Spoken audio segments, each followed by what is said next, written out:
Alam sining giluto mo te? Pork chop. Pork chop.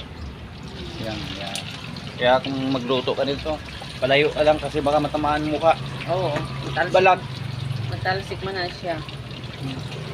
Pero mas mabuti na lang yan kaysa yung ano, yung bangos kay ano, yung talbog nito medyo dahan-dahan. Pagbangus yan din. Sa balay pag walang harina, asawa. Ayaw kasi naasawa ko na may harina. Oh, Siya masarap na naluto. Masarap din kasi walang harina. Ayaw niya na yung may harina. Hindi na daw malasahan yung isda. Yan mga friendship oh. Lagyan ko ng address to, baka mag-order kayo. Puntahan nyo lang dito. Sige po, salamat.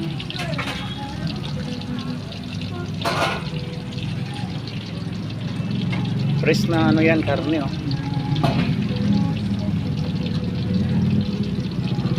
Yan. Dahil malaman siya, medyo ano,